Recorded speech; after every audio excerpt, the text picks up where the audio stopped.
my next guest first visited late night after winning a gold medal at the 1996 Olympic Games. That is not the Olympics right there.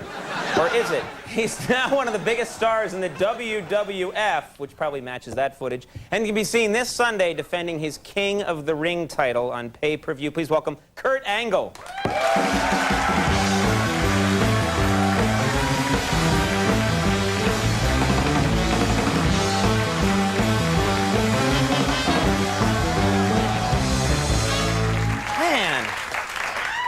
That is not what I look like when I wear that shirt. Let me tell you something.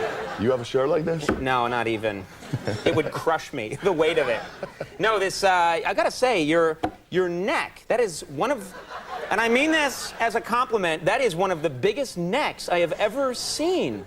You know, that's funny you say that because in college, I had the biggest complex about my neck. In high school, I didn't even know about it. I got to college, a big recruit for Clarion University of Pennsylvania. And you were probably a top recruit, right? Yes, yes. I won a national title in high school, in wrestling, of course. And I went on to college, went to this big party my first night.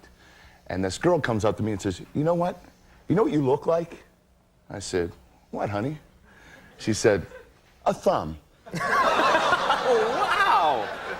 And I was like, oh my God, this girl is telling me I look like a thumb. Then she draws a smiley face on, and she's walking around going, hi, I'm Kurt Angle. I look like a thumb. Who is this woman? I'm not even gonna mention her name. It's like, so really I had the biggest complex. Yeah, I went back to my room, stayed in my room for about 3 days. I figured out any way possible to make my neck look smaller. I was wearing turtlenecks. Is there a Slim Fast Shake for your neck?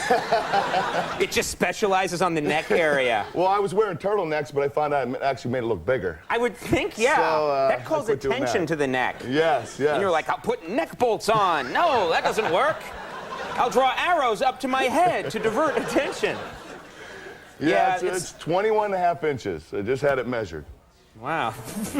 I measured every day. I'm hoping it'll get smaller as I get older. But, yeah, well, some things do. Now listen, the important thing is that was cheap, but I don't care. Now, the first time you were on the show, we should talk about this. The first time you were on the show, you came on the show as a medal winner a gold medal winner in the Olympics. Medal, yes. And you're this big hero and everyone's cheering. Now, when you enter the stage, take the stage with the WWF, yes, you are booed every time. Now explain that. I don't know. I don't know why. I was the biggest hero in the United States in 1996. But actually, in the WWF, what we did is we made this character, Kurt Angle, the Olympic hero, and he basically preaches to the crowd about how to live your life. Intensity, integrity, and intelligence, the 3 I's. But, you know... And also, this character is kind of full of himself. And very really, full. Right. And he's very oblivious to anything else. All he wants to do is win gold, gold, gold, gold, gold. Right. When I first made my debut, I had 24 gold medals around my neck. Right, right. I mean, it was like, my neck even looked bigger because it was like protruding. Yeah. Everything involves your neck in your life. I've noticed. Gold medals around my neck, yes. And but I don't have that much integrity. You know, I'll cheat to win, do whatever I have to do. So they've devised this way for people to kind of turn on you as you're this pompous guy I think on their town. Right. You know, I was in Orlando last night. I said, you know, I just talked to my good friend Shaquille O'Neal, and obviously he played for Orlando, and I said, and he did the right thing by moving out of this dump and winning back-to-back consecutive titles for L.A. Right, right. And, you know, I say stuff like that, and the fans are just like, oh, I hate this guy. Isn't that a strange feeling to walk into, like, in front of a group of people that much and alienate them so completely? I mean, you do it intentionally. I just do it every, you know, but... I just kind of happen to do it sometimes, but you go out of your way, and you're going out there to make all these people really mad at you, and when they're booing the loudest, that's when you're doing your job the best. Right. That's when I feel the best about myself. That's really funny. That's hilarious. It's fun. As you know, it's a lot of fun. There you go. Yeah. Yeah. Yeah. I feel it. Now you feel like I did during that baby joke. You are married. What does your wife do? She owns a nail salon. She owns a nail salon? Yes, in Pittsburgh. Oh, and so she... You can't tell? Huh, nice. Huh?